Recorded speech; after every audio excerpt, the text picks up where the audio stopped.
folks. All right, we're getting a slow start here, making fun of sports ball and other things. So we are about at the end here. Go make sure I'm in the right course. Today's the last day where I plan to talk. So that should be fun. It's been quite the semester. Appreciate you hanging out with me.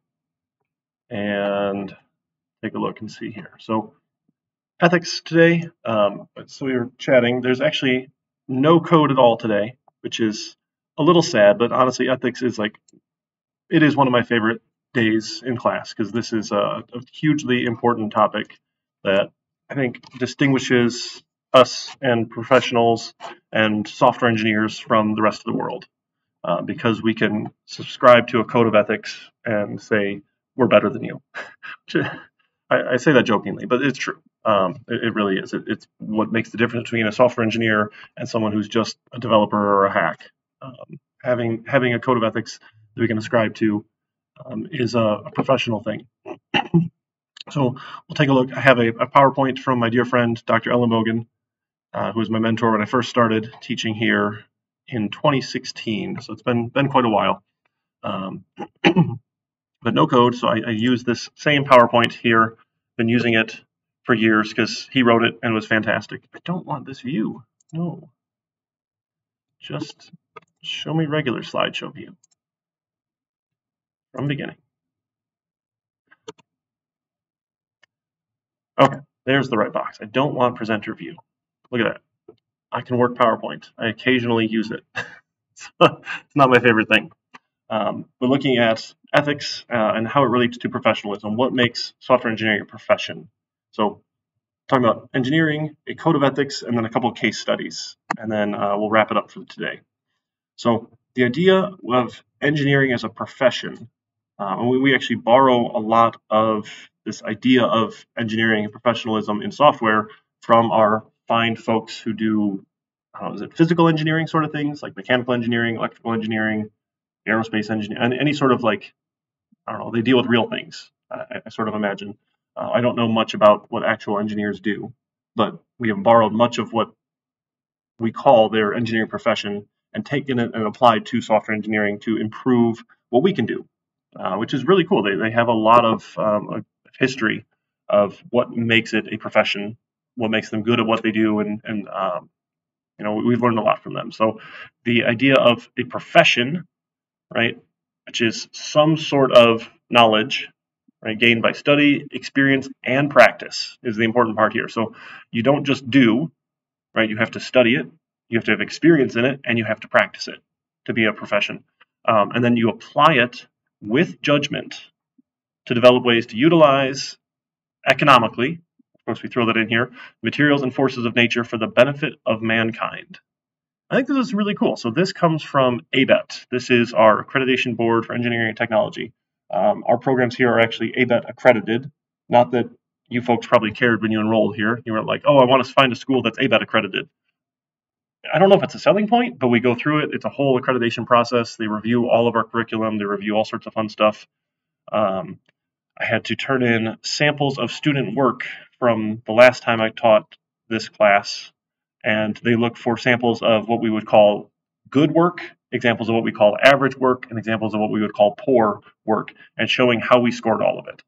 So it's a serious process, and we had to do this for all of our classes. It was just my class alone was 375 pages of PDFs. I didn't print anything. I'm not trying to kill trees here, but of PDFs that they could look through with code examples and all sorts of stuff. And it's a serious thing. So it's pretty cool that they're looking at are we actually doing these things, and we're not just a paper mill, which I think is also important. But this idea of being a profession, right, is pretty huge here. And one of our outcomes that ABET looks for is understanding professional and ethical responsibility. So you'll hear about this more in the program.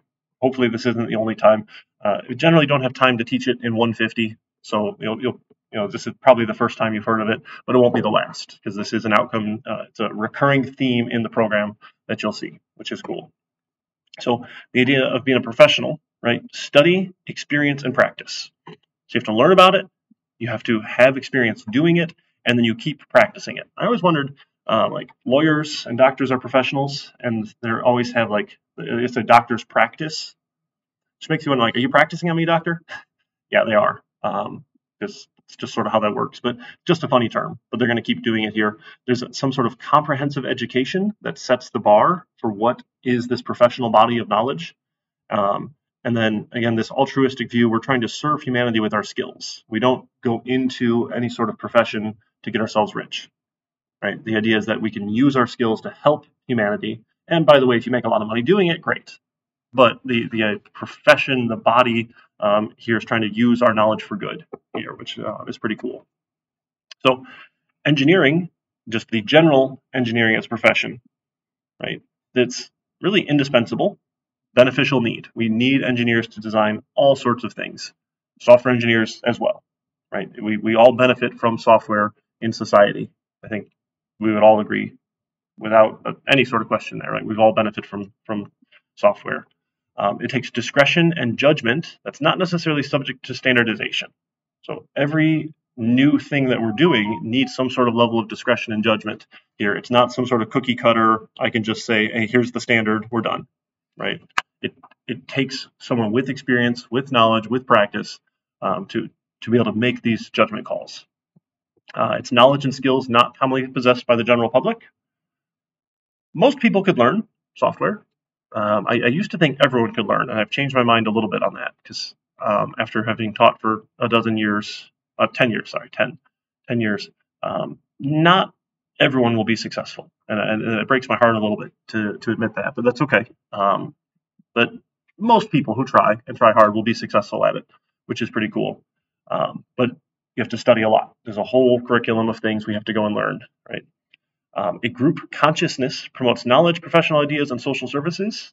We have bodies of professions, engineering bodies, groups who get together, promote sharing of knowledge, professional ideas, social services. How do we use the things that we know for good? Engineering as a profession has a legal status, which is interesting. We haven't got there yet with software, and I'm not sure we will, but it turns out if you are the lead engineer on a civil engineering project like a bridge, and the bridge fails because you did something wrong, you are personally liable. You personally have liability for that project. So they do take this thing seriously, and professionals are on the hook to make sure we've done the right things. Now, if you've done the right things and it fails for some other reason, it's not your fault. But if you were taking shortcuts, you were cheating, you weren't doing what you're supposed to do, what the accepted body of knowledge says this is the good practice, right? You're going to be in trouble, which I think is a good thing, right? We want to hold people accountable to use their knowledge for good. There's well-formulated standards of admission. How do you get into this professional body? How do you get into, right? What do you need to be admitted? And then having a defined code of ethics. So we'll shift and talk more about ethics then, and really, why does ethics even matter? So talking about what we need a code of ethics for, or why it's important. So interesting because engineers don't usually work with people directly. Now there's some level of interaction here with users, but it's not like a one-on-one sort of connection here. We don't design a product for one person. Now occasionally there's a piece of software that's very unique that you might work for just one or two people, that sort of thing. But most of the time, and most of our engineering friends, we work with people in this broader sense. We design something that's broadly used, which is a very different relationship. So if you don't do the right thing, and we're cheating, or we're stealing someone's data, or we're doing all sorts of malicious things, it has a broader impact. Where if you're a crooked physician here, you can impact some people, but it's usually on the numbers of hundreds. If you're a malicious software engineer and you write some software that infects people's computers, you can be on the scale of millions and millions and millions. So I think we'd argue it's even more important to have a good code of ethics here. And then generally with engineering professions, all you need is a bachelor's degree. Other areas like lawyers and doctors have different levels of education that's required. In some ways, we're looking more at master's degrees, but it's not there yet as a general body. So when we interact with people, we've got etiquette, we have laws, we have morals, we have ethics. So there's all like different levels of these things that kind of define our interactions. So our etiquette is just what's generally acceptable. Right? You would generally do this. Right? When you meet someone, you say hi. That's just an etiquette. If you don't say hi when you meet someone, it doesn't really matter. It's just we're going to think you're weird. You are doing what's generally acceptable. Laws here, right, are the rules. Generally, what we say is like the minimum acceptable. So the law doesn't define necessarily what we should do. It defines what we shouldn't do and what happens if you don't do those things, right? So related to order and safety, typically for our laws. So there's an interesting distinction between laws and morals. So laws will say you cannot do this sort of thing. And generally, when we look at morals, our personal views of right and wrong, they're defined by our upbringing, our religious beliefs, societal influences. This is more what I should be doing. And there's definitely a good view on what I shouldn't be doing as well. But generally, our morals will tell us, hey, I could get away with doing this. It's not against the law to do such a thing, but I probably shouldn't do it, right? Because there's a lot of gray areas in the law that you can get away with things that aren't necessarily illegal, but we might not think they're morally right. And then ethics is a code that defines moral behavior. So we can use ethics to define and put a code around what we would determine as moral, morally good, morally wrong here to help us guide our decisions. So a lot of times the law and morality have some trouble here, right? Encoding moral standards is not enforceable. It's not doable. We can't force people to be good, but we can force them not to do bad things, essentially. Is that a fair thing to say? Laws have to treat everyone the same. Laws have to be governing observable behavior, right? Where morality, some people have moral decisions around the things that you think in your head. We don't have thought police, right? Because we don't know what goes on in people's heads. You're allowed to think all sorts of things in your head, but if you don't act on those thoughts, then you're well within the bounds of the law. And also, laws can be enacted by immoral regimes. We have all sorts of interesting world politics going on nowadays here. We have countries run by people we would say are immoral, doing immoral things, but they're within the bounds of their country's laws. And then, so obviously, we don't want to say, laws equal morality. There's not an equivalency here. So, some examples, some things to look at. So, new industrial waste byproduct is environmentally harmful, but it's new, so there's no regulation against it. Is it against the law? No. Is it morally right? I think we would all say no. Right? If it's a known environmentally harmful chemical, some sort of byproduct, this is a bad thing. I think we can all agree. So, should we do it? Should we manufacture some products? We'll make a lot of money doing it, but will be harmful to the environment. Are we allowed to do it? Yes. Should we do it? I would argue no. And we'll take a look at the code of ethics and how we can use this code to say, no, this is immoral behavior. We should not be participating in this. All right, how about this one? A government engineer needs a product to conduct an experiment, decides to purchase the product from a junkyard using their personal funds since they needed it quickly. They reimburse themselves for the amount spent on the product using the office supplies fund. The government process requires you go through a purchasing agent before purchasing anything. Is this lawful? I mean, there's no law, right? This is your employer says you have to do this sort of thing. And we didn't break a law. We just aren't following company policy, government policy here. Was it the right thing to do?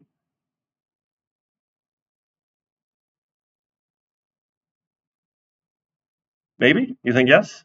That's okay. Oh, you think no? I mean, if you're working for the government, the rules have to be like law. No. So government policy is not law. Definitely. There's definitely a distinction between policy and law.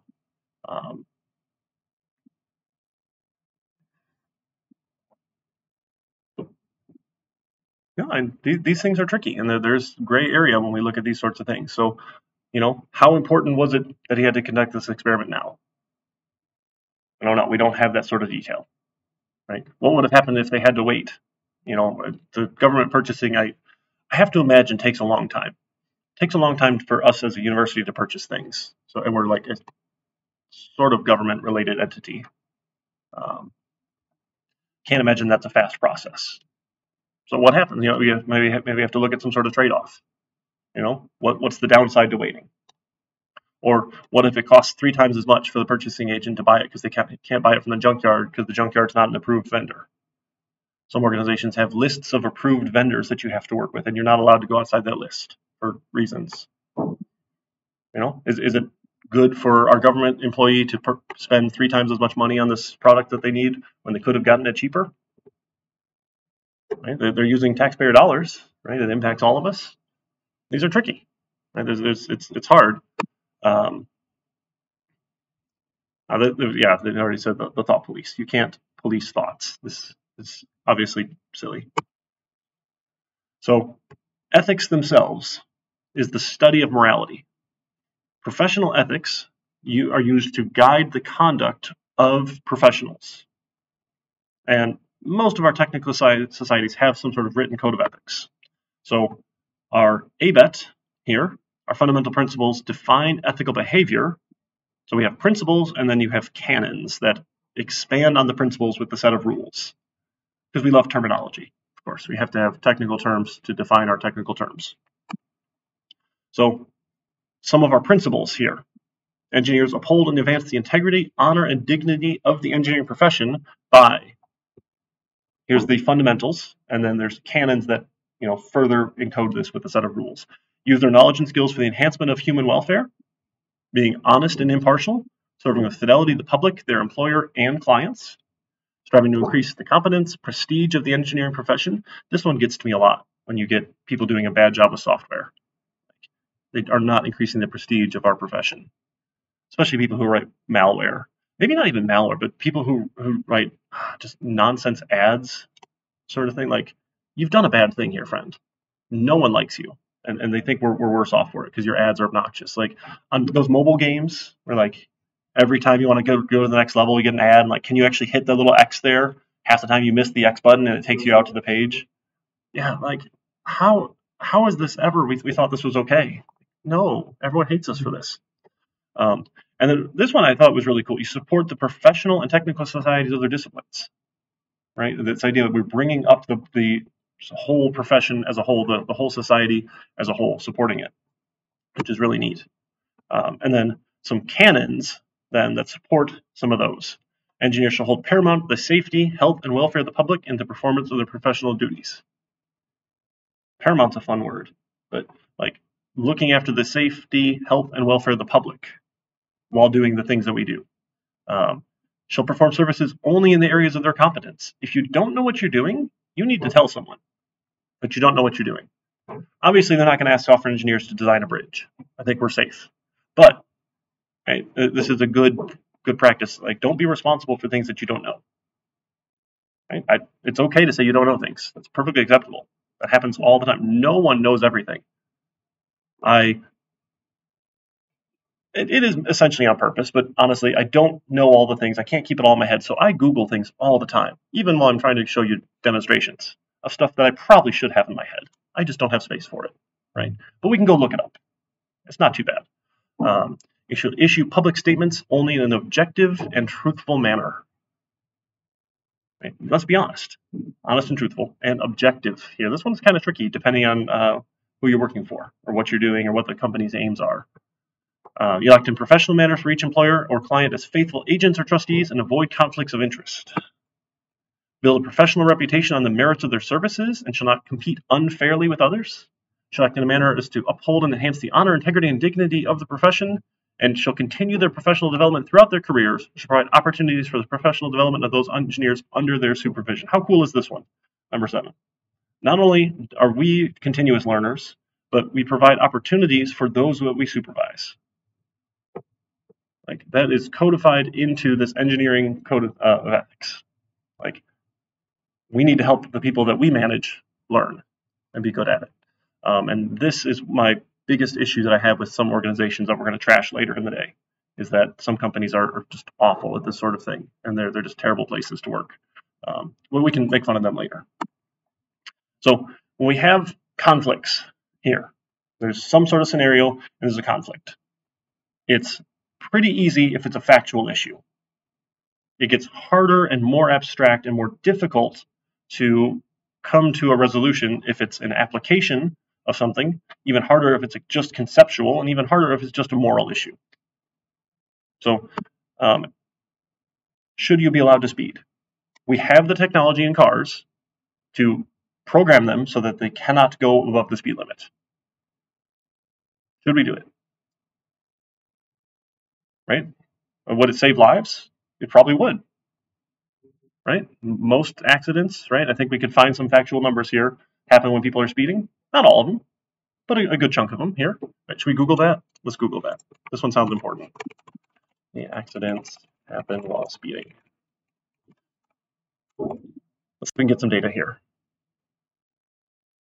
26% of fatal accidents. AutoJusticeAttorney.com. They sound legit. Obviously, this must be a good website. Here. Okay, National Highway Transportation Safety Agency. Here we go. Okay, this one might be a better source here. So speeding killed 11,258 people just in 2020. We know the frustrations of modern life and juggling a busy schedule. What is this? So if we programmed our cars to not allow speeding, could we have saved the lives of 11,258 people?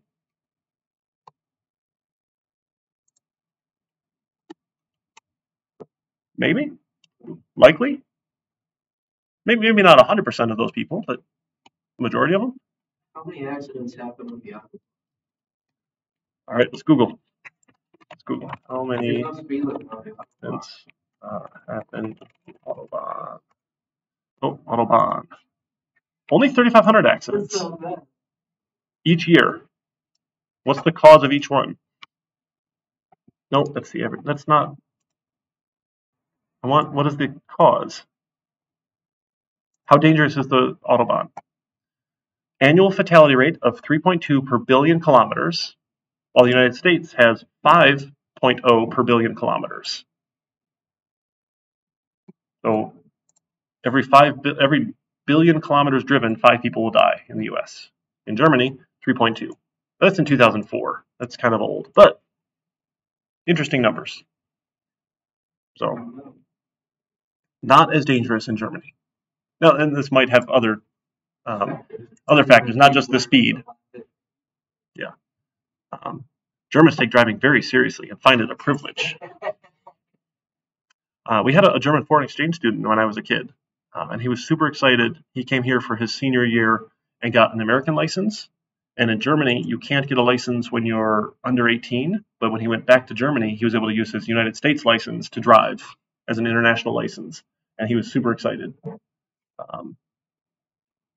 That's the only thing I know about it. All right.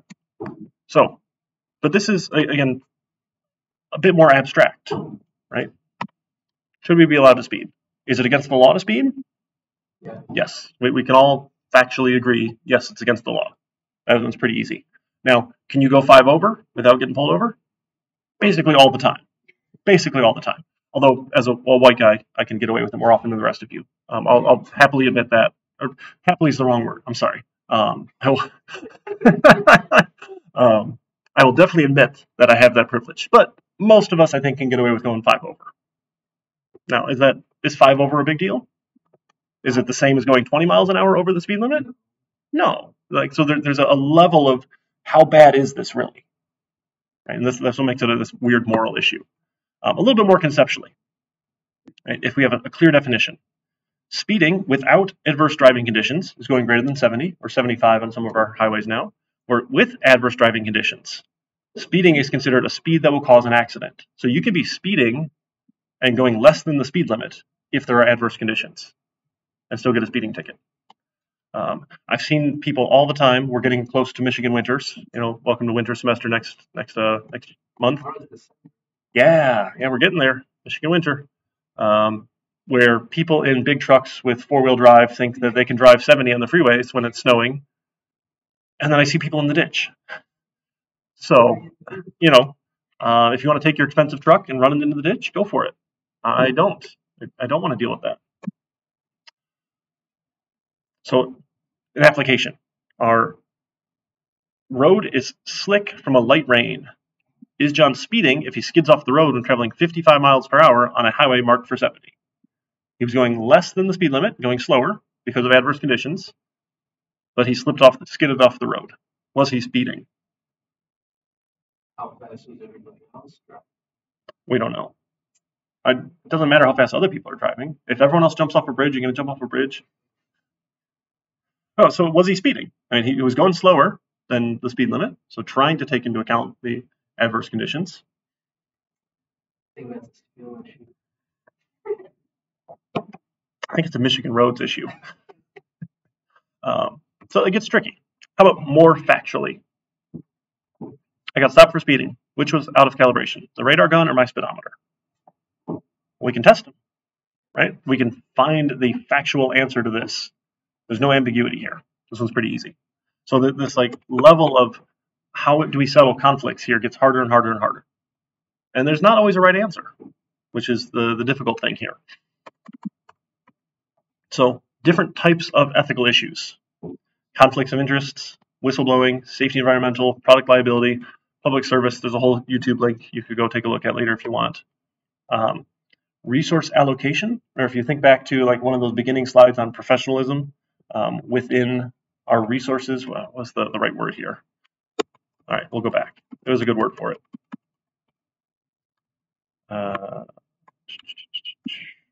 Economically. There we go. Economically. That was our key word there. So we might have limited funds, but the project impacts the health and safety of our public. It might detrimentally affect parts of the population, right? Well, we have a pretty good example here in Michigan with lead water pipes, lead pipelines. We know they're bad, but they're expensive to replace, right? How do we go about using the limited funds to replace them? Well, you know, we're trying. I'm glad I'm not in charge of that project. So you might have to make resource allocation decisions that affect the public if your software only runs on some platforms, right? Not everyone has a Windows device. Used to be more popular, but that's okay. And again, multi-platform things are becoming more popular, but that affects the public if we're writing software. If our software uses lots of bandwidth, Netflix, right? That impacts the general public, right? If we write programs that don't secure data, does that impact the public, people using our websites? It does. So this resource allocation is a difficult choice here, and there's never, there's always limited resources. We don't have unlimited time. We don't have unlimited money to do everything. So sometimes we have to make those trade-offs and do the best that we can with the resources we have. So if we had $1 million to spend on guardrails, and they cost $13 a foot and last 20 years, like all sorts of factual data, we need to see that we are either going to put guardrails on a 2-lane scenic mountain road with very steep shoulders, and where if a car falls off, it's pretty much certain death for your passengers. But only 20 cars per day travel on the road. And our second road is a 4-lane highway. If cars drive off the shoulder, there's only a 10% chance of fatality. But 22,000 cars a day travel on the road. So which one do we need to spend the money on to put the rails on? Well, we can look and see how many encroachments per mile per year happen. How often does a car go off the road? So on our 2-lane mountain road, 0.01 encroachments per mile per year. With the highway, there's 3 encroachments per mile per year. So which one is better if we can only spend money on one of the two? Well, this one, we got a lot of facts here. We can actually crunch some numbers and see which one will save the most lives, right? Oh, I thought we had it here, right? So a 10% chance of fatalities with 3 encroachments per mile per year with 22,000 cars per day. right? If we put all those numbers together, we'll find which one would reduce the fatalities the most. And would we agree that's probably the one we should spend the money on, where we can reduce the most fatalities with our limited budget? I think so. I think that makes a defendable decision with how we would allocate our resources. Now, another thing you might say is, well, why don't we spend the money and find cheaper ways of building these things? Well, that's a whole other problem too, right? We could be allocating money to research and development to come up with cheaper barriers. You've seen they have these wire ones now instead of like the thick metal ones, like three wires all tensioned across highways for barriers. Supposedly they work better and they're cheaper, but interesting things. All right, if engineer A is designing a bridge as part of an elevated highway system, engineer B has to help with the design and design critical elements of the bridge. Engineer A enters the bridge into a national competition and wins, but doesn't credit engineer B for part of her design. Was that ethical? No. And that one has a code of ethics reference we can specifically look to and say, hey, well, let's issue only truthful statements. Well, was that a truthful statement by omitting their credit? No. And specifically, Section 3, 10A, my goodness, this thing is a big document here. You shall, whenever possible, name the person or persons who may be individually responsible for designs, inventions, writings, or other accomplishments. Give credit to everybody. I think this is cool. I always like at the end of movies, like, there's a big list of credits here of all the people that went into the movie. That's really cool they do that. We don't have credits often for software. I've like never seen it. I guess for games. I feel like some games have a pretty decent credit screen. That's about it.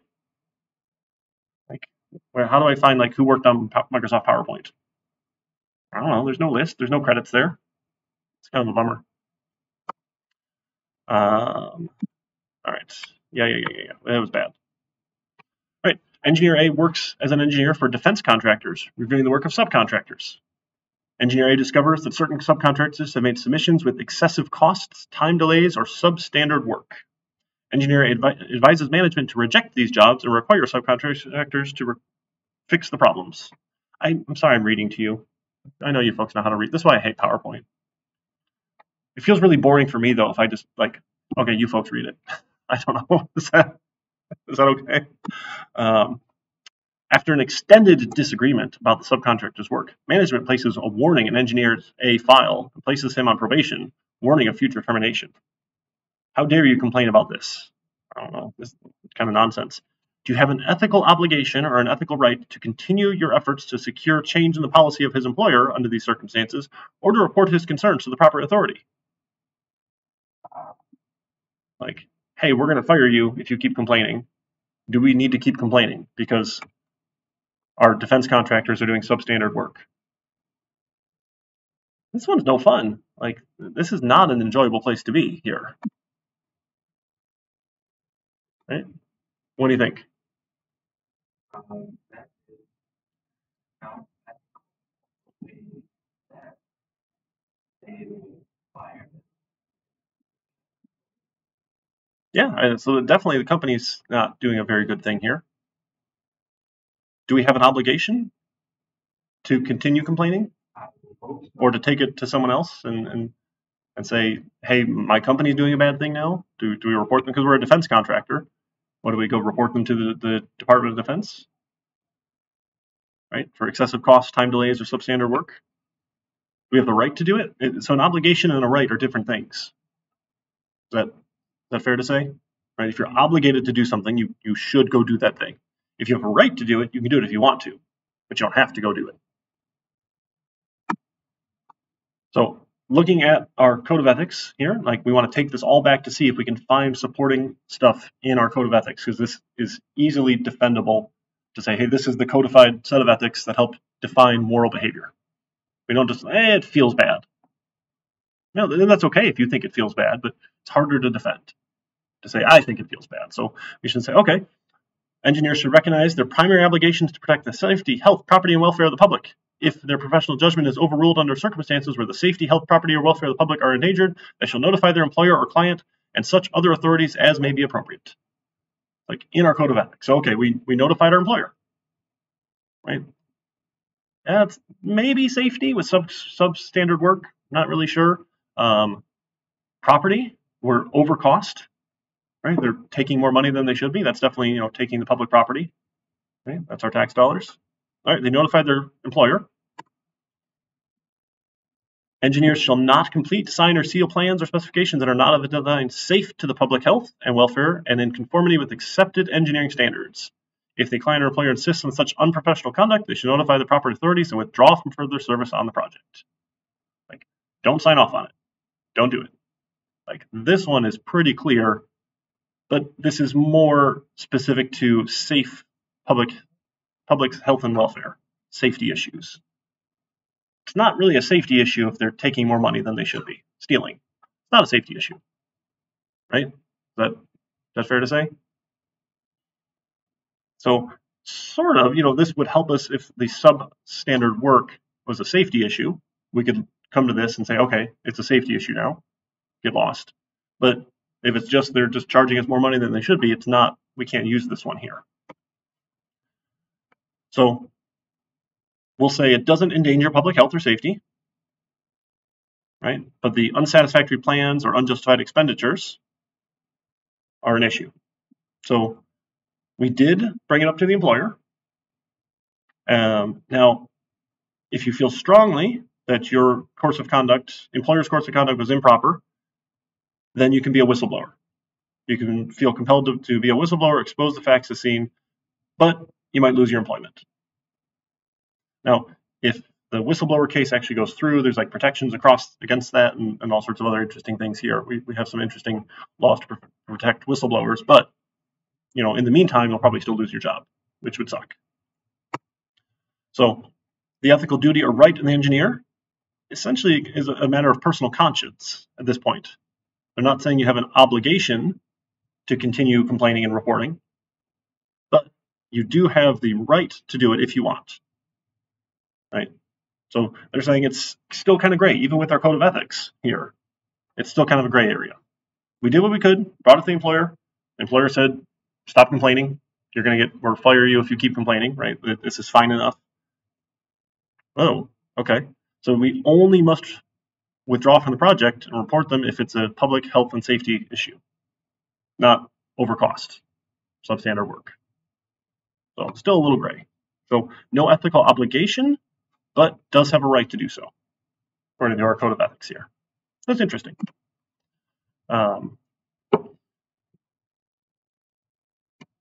We'd expect professionals and engineers to behave in an ethical manner.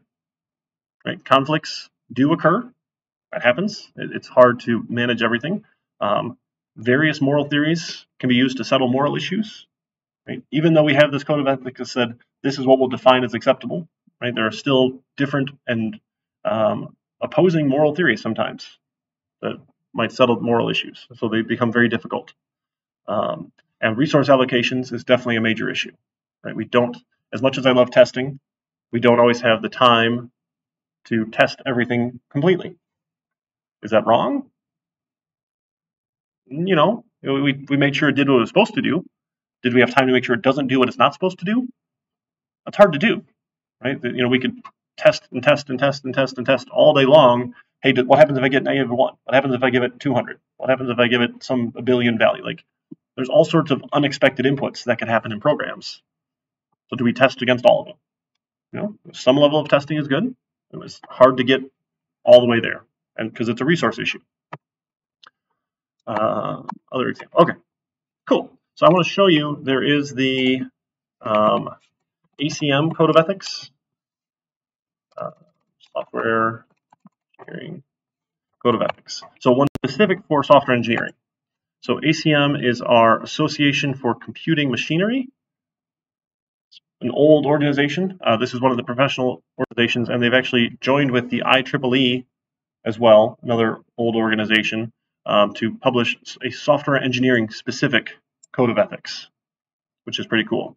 So this one has, it's very similar to the engineering one that we just looked at, but it's ever so slightly different, which is nice. So the principles here, right, are the main ideas, and then followed up with the canons describing these principles further. So software engineers shall act consistently with the public. Should I zoom that in some more? Sorry. consistently with the public interest. So if we want to call ourselves a software engineer, not just a developer, not just a programmer, but if we want to claim the engineering distinction here and say we have this accepted general body of practice, right? We know what good practices are, this sort of thing. If we want to try and set ourselves to this higher standard, essentially, we can say that. You know, we should act with the public interest. Software engineers shall act in the manner that is best interest of their client and employer, consistent with the public interest. This one is fun because how do you define the public interest? This one gets a little tricky here, and I think if you are at all following the Twitter drama, this one is a very interesting case study for what is in the best interest of the public. As a large platform with millions of users who engage in public discourse, right? What makes it the best public interest, right? What's best for the public on that platform? How do we deal with people who are abusing the platform? It's tricky, and it's hard to come down and have a clear, this is what the rule is. And I would give Elon Musk a little bit of credit here. Don't hate me too much for saying what Twitter used to do was very unclear. They didn't really have very clear published guidelines for what constitutes a level of violation of their policy that they'll ban you. They said, okay, hateful, harmful behavior. That's hard. Yeah, that's vague. That's almost a moral issue. Like, how do we define, what is a harmful behavior? A direct threat seems very obvious. Yes, if you threaten someone directly, yes, we can quickly, easily say that one's bad. If someone posts on a reply and says, why didn't this guy's kneecaps get broken yet? Is that a direct threat? No, you're not saying I'm going to come break your kneecaps. Is it suggesting other people should go break his kneecaps? Maybe.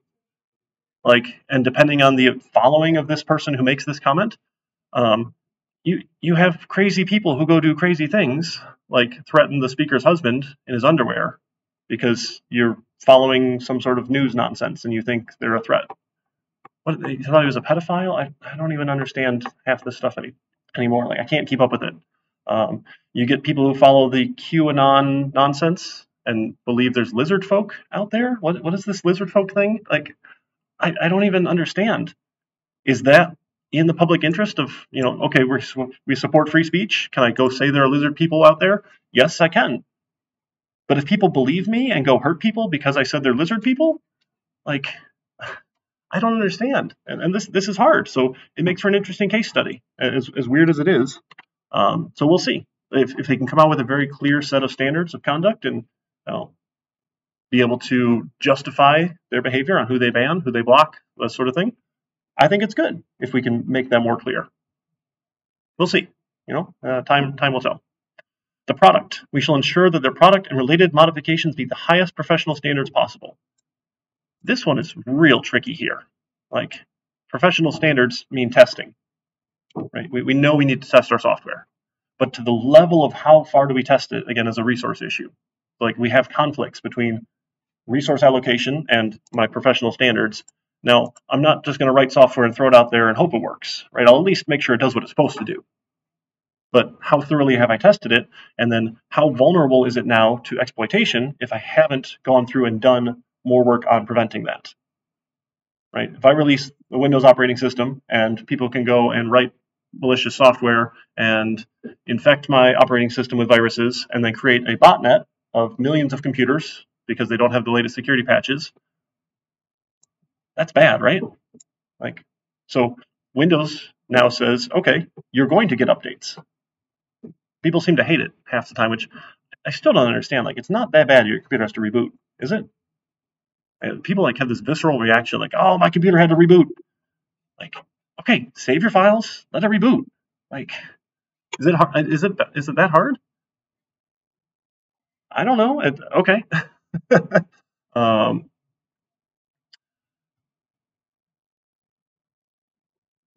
Right? It's a good thing because we're preventing them from being infected and turning into this million worldwide botnet that can go and attack people. So, highest professional standards. Highest professional standards. That's a really high bar there, right? This one's scary sometimes. Okay, judgment. You should maintain integrity and independence in the professional judgment. This is good, right? Not just because someone's paying me money, I'm not just going to do what they tell me to do. Which, I make jokes all the time, like, for your code format, your naming conventions, sure, go for it. Whoever signs your paycheck, just smile and nod. But don't go and do bad things just because they're paying you money, right? Management. I love this one here. Software engineering managers and leaders shall subscribe to and promote an ethical approach to the management of software development and maintenance. Right? We hold managers specifically to a standard here when we manage the software engineering process. Profession. Software engineers shall advance the integrity and reputation of the profession consistent with the public interest. We need to make people think we're the good guys, not the bad guys. Colleagues. You should be fair and supportive to your colleagues. Now, this is where I get on Uber's case all the time, because they are just a garbage company. They do not do this at all. They're not fair and supportive of their colleagues. It's a horrible organization. And we've got an article we can go read about that later. I know we're getting a little short on time. And then self.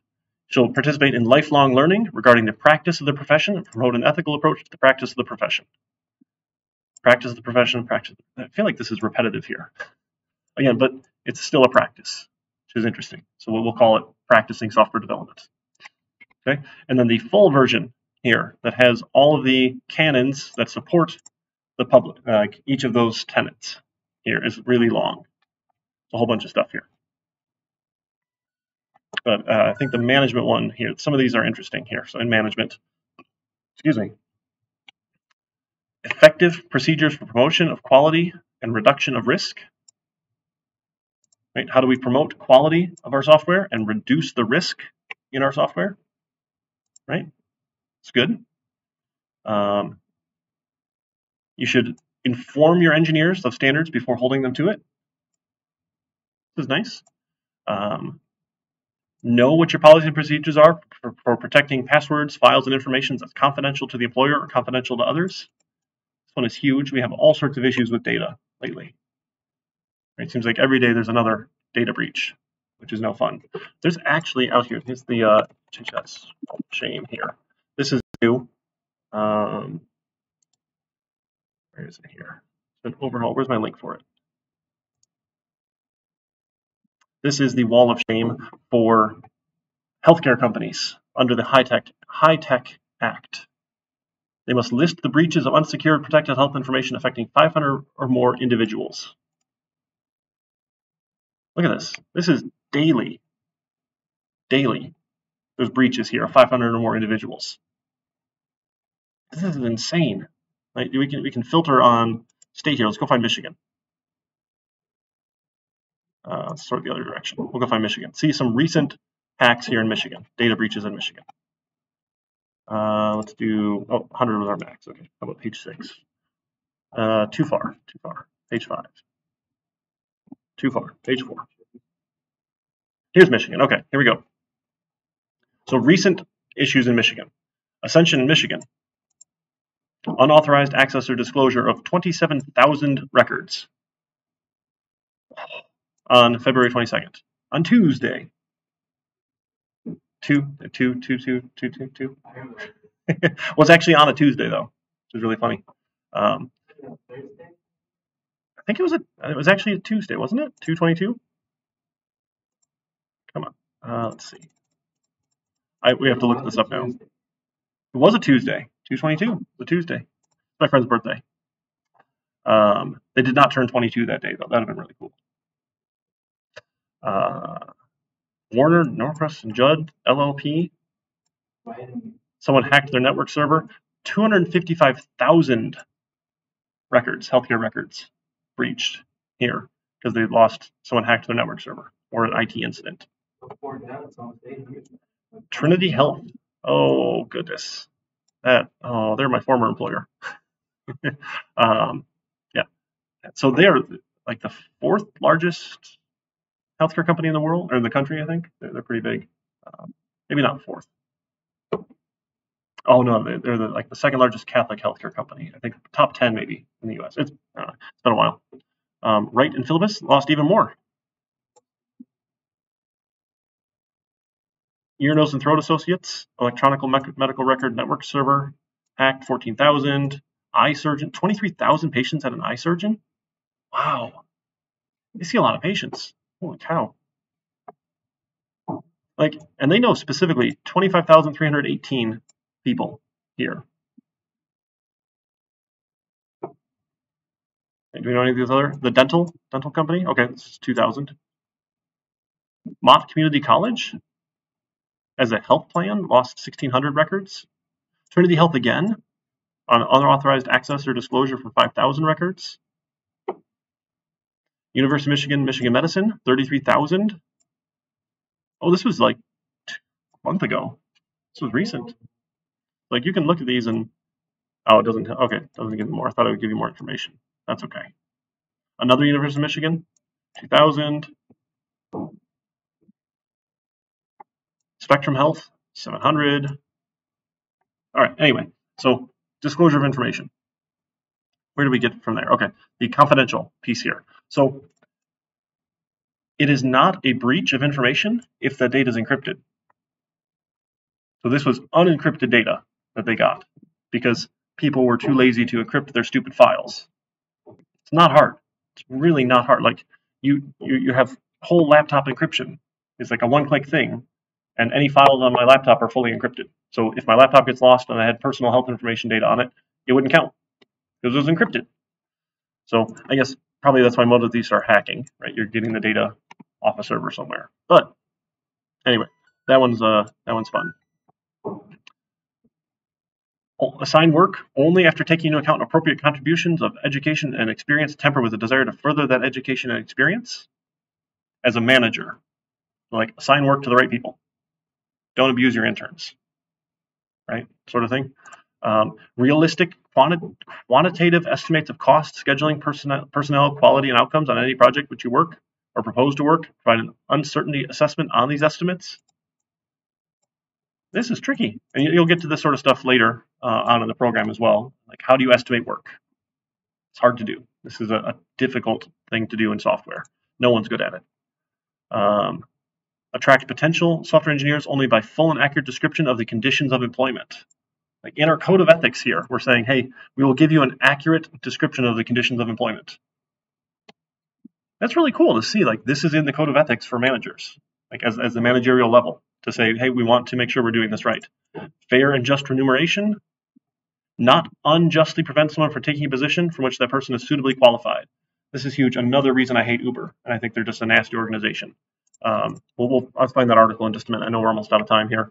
But they had all sorts of issues where managers would keep people on their team from getting promoted and like tank them in reviews because they were good engineers and didn't want to lose them on their team. And then their team would have to go find someone to replace them. Like, this engineer makes my team look good. I'm going to keep them from transferring, keep them from getting promoted because I want to keep them on my team. That's just nasty. Like, and that is unethical. And like, we can clearly say, like, based on this code of ethics, that's wrong. I think anyone else can easily say that's morally wrong. But for the manager, they're like, oh no, I get a bonus based on my team performing. So I'm gonna make more money here by screwing this person over. It's just nasty. Ensures there's a fair agreement concerning ownership of software, processes, research, writing, or intellectual property to which a software engineer has contributed. This is fun. Generally, your employer gets your intellectual property because they're paying you for it, right? But whatever that fair agreement is, that's fine. It's like universities have whole interesting policies around stuff that profs come up with and how they can license it and use it. And sure, that's fun. Due process in hearings, charges of violations for employer policy of this code. Not ask a software engineer to do anything inconsistent with this code. And not punish anyone for expressing ethical concerns about a project. Like, I don't know if we should do this. We can't punish them. And that's pretty cool. So this is a good link. So in lab today, right, we're going to do a quick little file exercise based on ethics as well. So you will answer an ethical question by writing it to a file. So you can practice, right, writing to files. Should be pretty straightforward here. So there is this Uber gray ball project. This is one New York Times, I think, had a good article. Yeah, here we go. I think this was it, right? Yes, I think this is the right one. So if you're not on campus, New York Times articles are usually paywalled, but if you're on campus, usually they just work because we have a university-wide license, which is interesting. You can sign up for your own free account. The library sent something out a while ago. You probably ignored those emails, but you can get a free account with your UMIS email, which is cool. So there's a tool called Grayball that Uber created. I have no idea if this still exists or not here, but started in 2014. They created this Grayball project here. Is this not?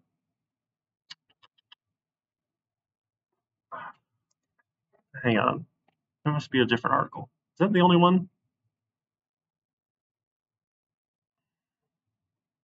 Maybe that is the only one. I thought they had a better article that described it more.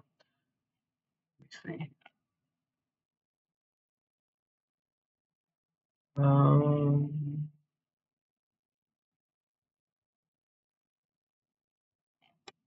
No, this isn't. Sorry, this is an older article. Let me see if I can find the other one. Grayball.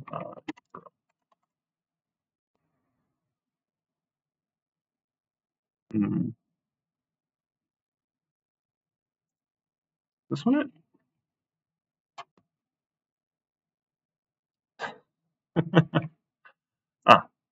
No, that's the link here. I guess maybe it is this one. I'll look for it later. I got a little bit of time after class. But they started this tool called Project Grayball because in Europe, when they launched the Uber service, the taxi groups or unions, I don't know specifically who it was, would use Uber to request a rideshare. When the driver would show up, they would pull them out and beat them up for not being part of their taxi service and for driving with the competitor. So this Grayball project is able to block people from using the application and do all sorts of interesting things. So started out as a pretty good safety measure. Right? Let's protect our drivers in Europe from getting beaten up. That was good, right? We can say that's a good use of our software, good use of our time. Now, what happened though is they started using it in areas where the service had been banned and blocking law enforcement from using it to hail drivers and ticket them for doing illegal things. Right? So Boston, Paris, Las Vegas, Australia, China, South Korea, they could use this Grayball software to keep police from using the service, which it was pretty silly. Like it would go and look up and say, hey, if the credit card you put in is related to a police officer's credit union, don't let them use the service. Like, I don't know why they were using that card, but sure. Okay, that's the card they decided to use, that sort of thing. Yeah, and it was approved by their legal team to start with, probably because it started as a good thing here. Let's see. So the code enforcement inspector in Portland tried hailing an Uber car. They started in Portland without permission from the city, which later said it was illegal. And they're operating in the city anyway. So like we already have ethical issues with Uber at this point before we even bring Grayball into the project, into the picture here.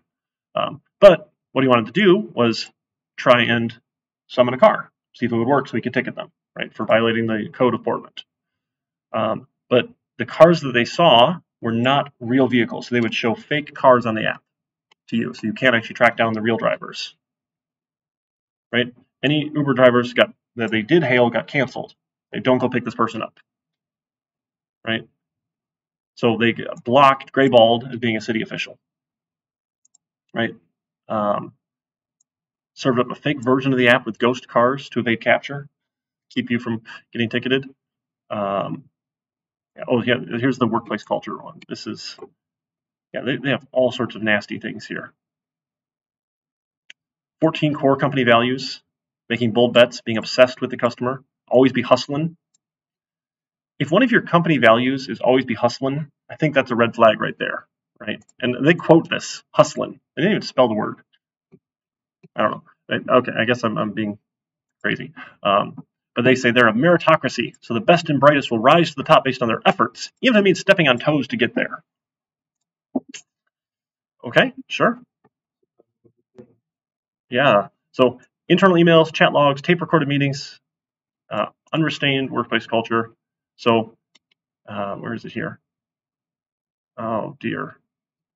Yeah, okay, that's just, yeah. They had other issues too that were not,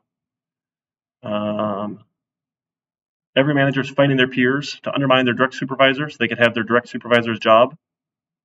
No attempts. They boasted about it in meetings, told the direct reports about it, that we're trying to sabotage our manager to get the manager's job, director's job. Where is it here? Let's see. There's another good one here.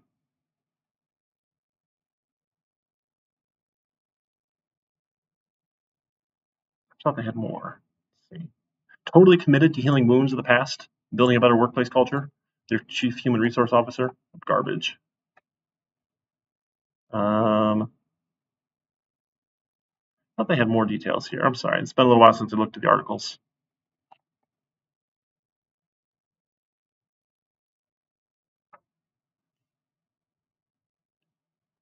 All hands meeting in Las Vegas. They hired Beyonce to perform. Between bouts of drinking and gambling, Uber employees used cocaine in the bathrooms at private parties. So 3 attendees. The manager groped female employees. Oh, okay. They did get terminated quickly. So at least that was good. An employee hijacked a private shuttle bus, filled it with friends, took it for a joyride.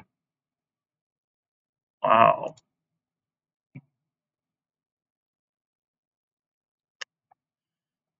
Boy. Yeah. This is a weird place. So we're about out of time. So I'll send these two with some links. And the idea is how we can use the code of ethics to say this is not something we should participate in. Right? Does that sound reasonable? And write it to a file. All right. So, yeah, I'll do that. I can do that. Let me go. I'll put all those in a module. Maybe like an ethics module. Here we go. Look at this. Ethics. You can do this. We'll add a link. So today's the last day. Yeah, so we'll plan to I'll ask Mr. Dia to meet next week if anyone wants to come and ask questions about for the final project, just some work catch-up time. But last new lab assignment today. This is Ray Ball. This is Uber's culture.